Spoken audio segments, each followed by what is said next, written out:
Class 4। आज हम देखेंगे प्रैक्टिस पेपर 4, ठीक है।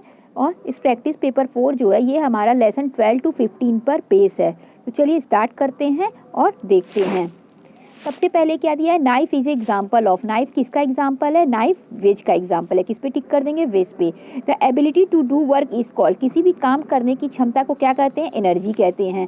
The protective blanket formed by air around the earth is called, एक प्रोटेक्टिव ब्लैंकेट जो है एयर का वो हमारे अर्थ पे चारों तरफ पाया जाता है, उसे क्या कहते हैं, उसे एटमॉस्फेयर कहते हैं। Which of these planet known as evening star, evening star हम किसे कहते हैं, यानी शाम का तारा हम किसे कहते हैं, वीनस को कहते हैं। The normal body temperature of human being is, human being का नॉर्मल बॉडी टेम्परेचर कितना होता है, 37 डिग्री सेंटीग्रेड होता है। अब देना है आंसर इन वन वर्ड और फ्यू वर्ड, ठीक है। एक वर्ड में देना है या कुछ वर्ड में देना है। सबसे पहले क्या दिया है, energy obtain from sun, sun से मिलने वाली एनर्जी को क्या कहते हैं, solar energy.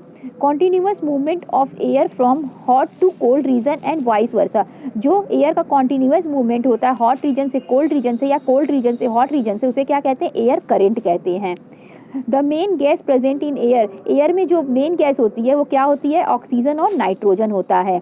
The largest planet in the solar system, solar system में लार्जेस्ट प्लैनेट कौन सा होता है, जुपिटर होता है। Instrument which is use to measure weight of human being, human being का वेट मेजर करने कौन से इंस्ट्रूमेंट का इस्तेमाल किया जाता है, वेइंग स्केल का। इसके बाद दिया हुआ है हमारा क्वेश्चन आंसर, चलिए इसको देख लेते हैं।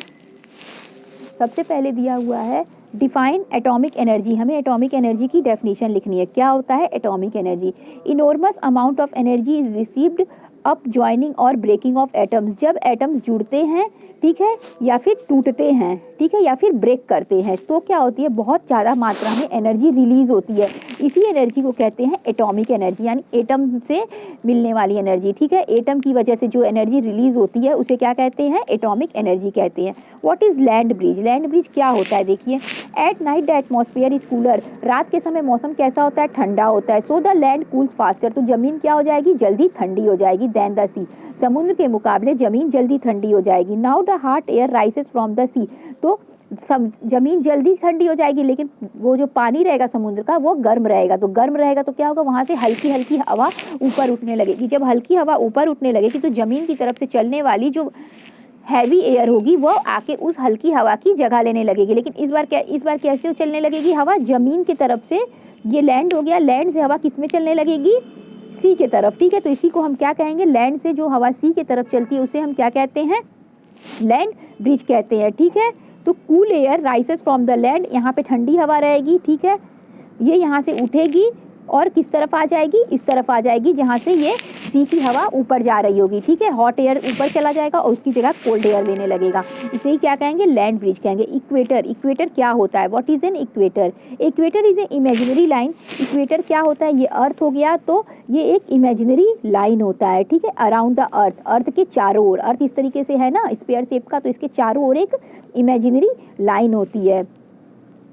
विच is at equal distance from the both pole, ये एक पोल हो गया, एक ये पोल हो गया, ठीक है। इस पोल से और इस पोल से, इस पोल से और इस पोल से, नॉर्थ और साउथ पोल से ये इक्वल डिस्टेंस पे होता है। मतलब इसकी यहाँ से जितनी डिस्टेंस होगी उतनी ही यहाँ से इसकी डिस्टेंस होगी। It divide the earth into 2 equal parts, तो ये अर्थ को 2 इक्वल पार्ट में डिवाइड करता है, एक ये पार्ट एक ये पार्ट, ठीक है, फर्स्ट एंड सेकेंड पार्ट। और एक पार्ट को नॉर्दर्न हेमिस्फीयर कहते हैं और एक पार्ट को साउदर्न हेमिस्फीयर कहते हैं, ठीक है।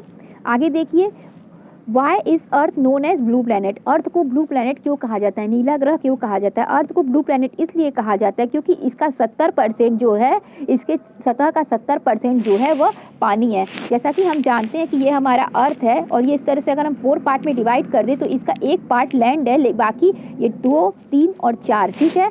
ये पार्ट और ये पार्ट क्या है, पानी है, इसीलिए हम क्या कहते हैं, तो ये लगभग 70% पार्ट इसका क्या हो जाता है, पानी हो जाता है अर्थ का। इसीलिए क्या कहते हैं कि अर्थ जो है हमारा ब्लू प्लैनेट है, इसीलिए इसे हम नीला ग्रह या ब्लू प्लैनेट के नाम से जानते हैं। व्हाट इज वेज, वेज क्या होता है, a wedge is a object with at least one slanting side, wedge एक ऑब्जेक्ट है जिसकी एक तरफ की साइड क्या होगी, तिरछी होगी।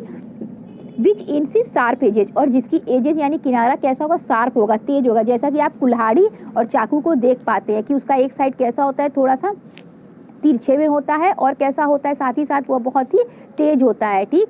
तो इस तरीके से आपका ये प्रैक्टिस पेपर खत्म हुआ, इसे आप अपनी कॉपी में कर लीजिएगा। Thank you.